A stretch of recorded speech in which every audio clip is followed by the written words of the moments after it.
Good morning, children. Let's begin the lesson from where we had done till yesterday.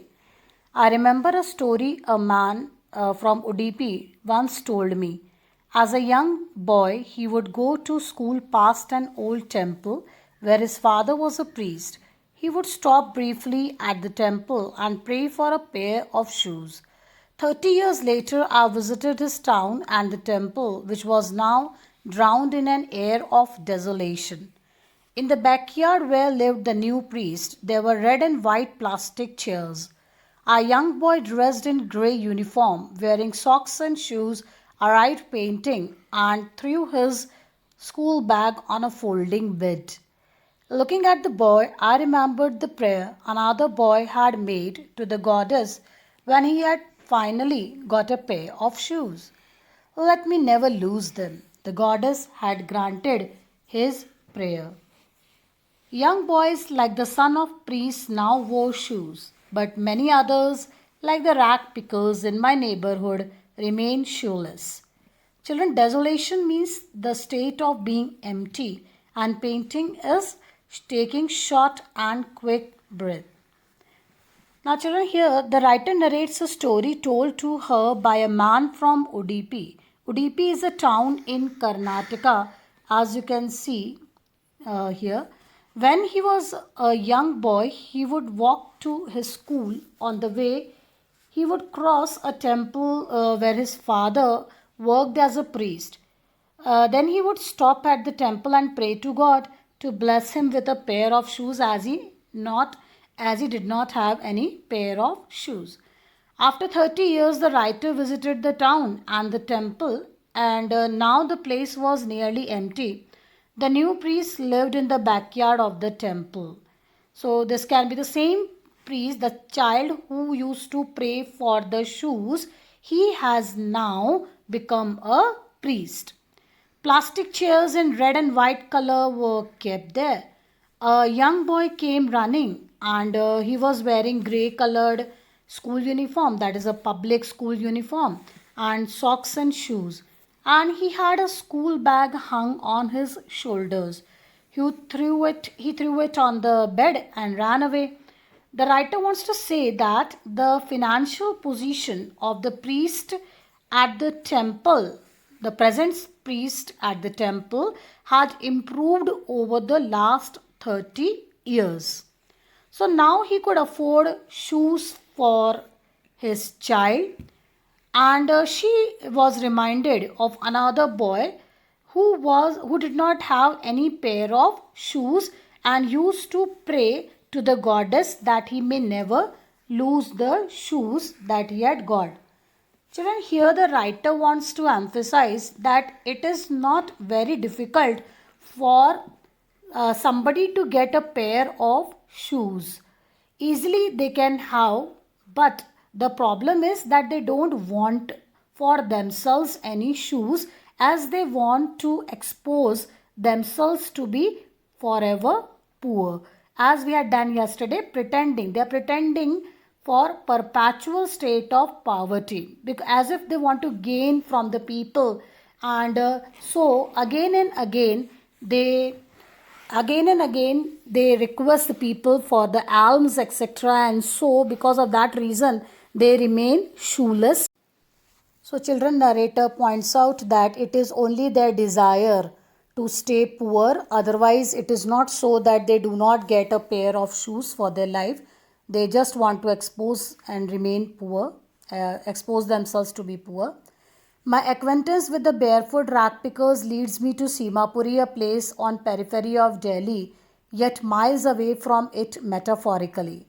Those who live here are squatters who came from Bangladesh back in 1971. Sahib's family is among them.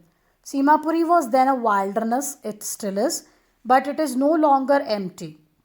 In structures of mud with roofs of tin and tarpaulin, devoid of sewage, drainage, or running water, live 10,000 rag pickers. Acquaintance means children contact. Periphery is the outer area, the outskirt. Simapuri is on the outskirts of Delhi. Those who have visited there to Delhi, they must have seen or they must have heard about it. Metaphorically, metaphor is a literary device of comparison. Here, comparison of Delhi is with a developed place. The narrator wants to point out that though Simapuri belongs to a developed place, but it is far away from development. Simapuri is not at all a developed place like the other parts of Delhi. Squatters, one who have come unlawfully and occupied illegally the place, the unused land. Wilderness is a desolated place, a wasteland. Tarpaulin is a heavy duty waterproof cloth that is used by these people to pitch tents, to prepare tents for themselves. And these people are living without any facilities, without any hygiene. They are devoid of, they are not provided with a sewage, drainage, or running water, but still. Now she's talking about those times when only 10,000 rag pickers used to live there. So here the writer describes the whole area in a very deplorable state, and these rag pickers, they have made their homes here. They have lived here for more than 30 years without an identity, without permits, but with ration cards that get their names on voters list and enable them to buy grain. Food is more important for survival than an identity. Children, underline this sentence. This is very, very important. Food obviously is more important for survival. If people do not know them, it is not a botheration for them. If they have food, that is okay with them. If at the end of the day we can feed our families and go to bed without an aching stomach, we would rather live here than in the fields that gave us no grain. Say a group of women in the tattered saris, when I ask them why they left their beautiful land of green fields and rivers. Children, here the again references from the beginning of the lesson. While the narrator is talking to Sahib, and it is pointed out that Dhaka is a beautiful place, but these people have left Dhaka and they have come here.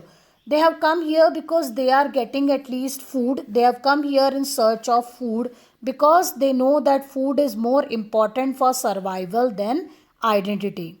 The rag pickers had been living here for 30 years when this lesson was written, the story was written, and they have occupied the area without government permission or ownership.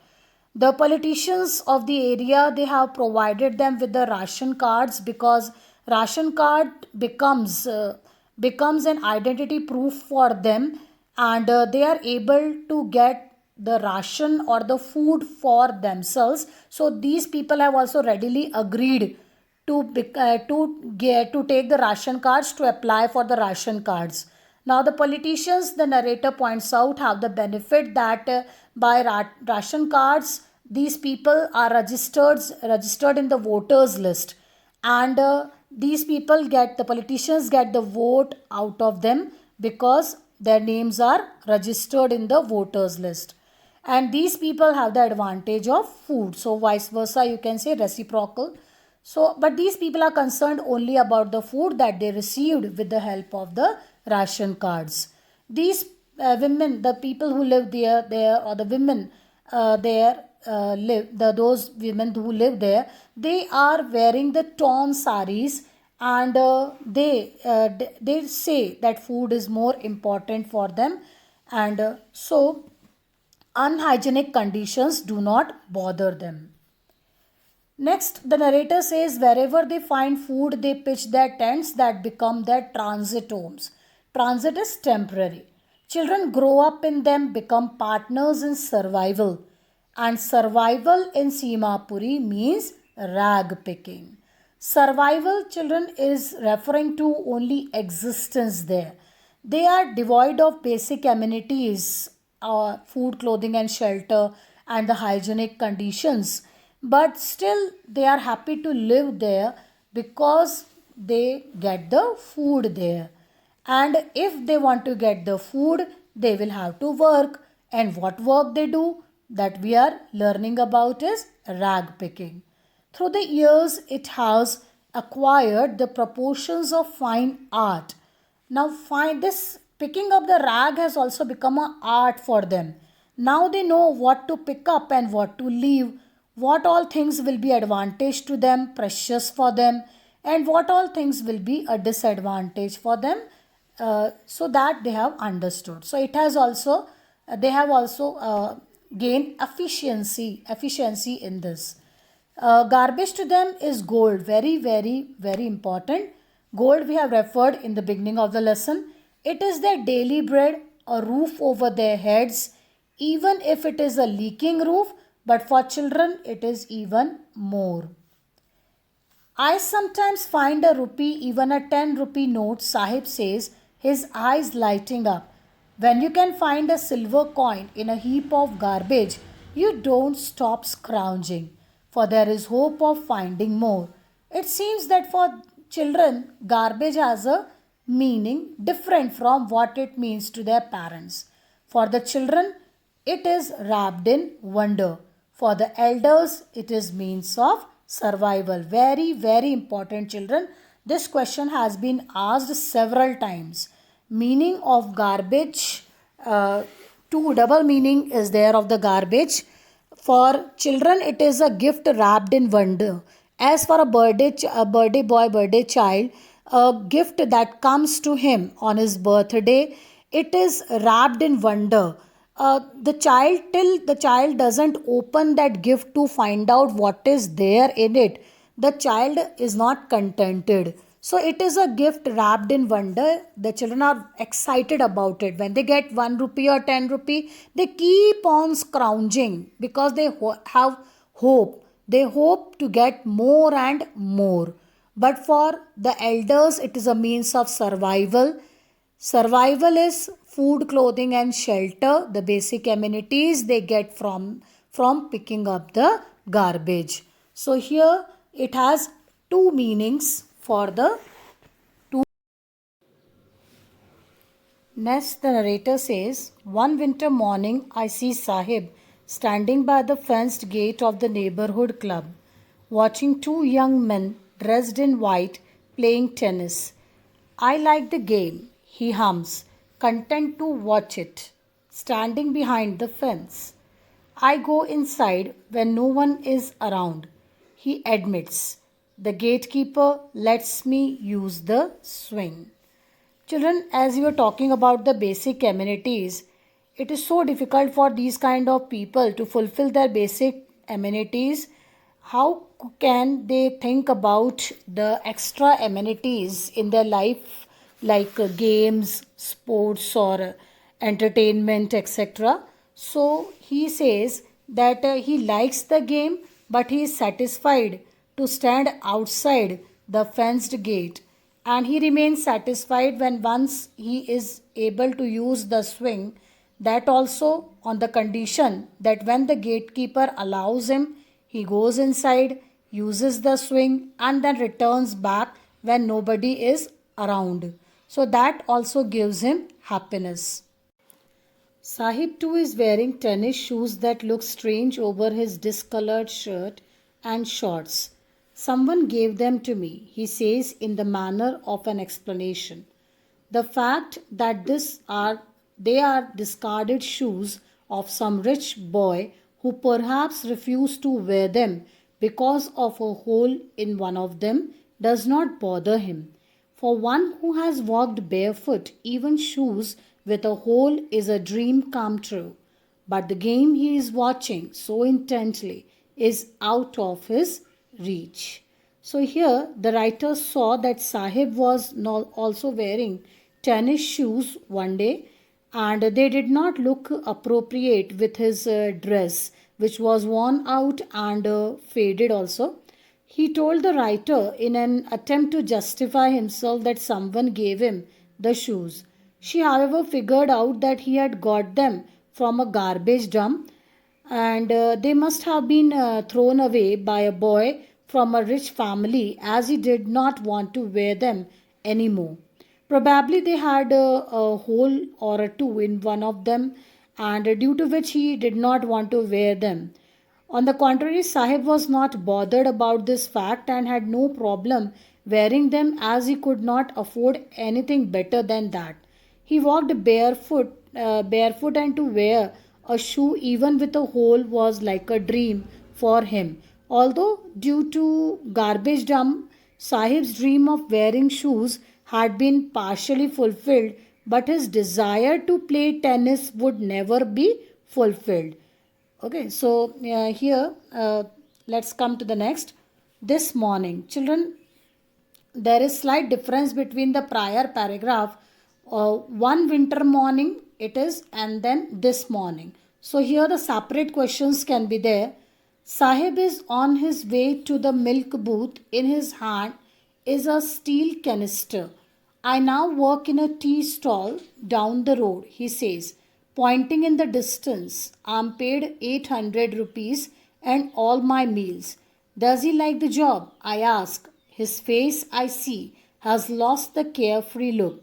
The steel canister seems heavier than the plastic bag he would carry. So, this is very, very important, children, and many times this question has been asked in the examination, that is he happy working at the tea stall or something like that can be asked. So here, children, what happens is that the writer finds the boy carrying to the milk booth a canister, steel canister, and then she says that the steel canister seems heavier than the plastic bag he would carry, so light over his shoulder. Why? Because the reason also she gives, the bag was his and the canister belongs to the man who owns the tea shop. Sahib is no longer his own master. So here she says, the narrator says that he told her that he had a good job at the nearby tea stall. He would earn 800 rupees also a month and get meals too.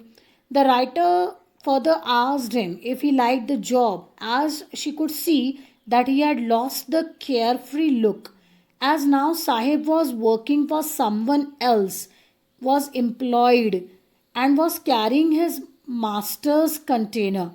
He was burdened with the responsibility. Earlier, as a rag picker, Sahib would carry his own bag and was his own master.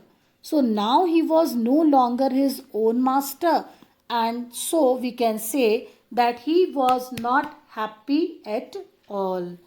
So here, children, we complete with the story, and the second story will begin on the next turn.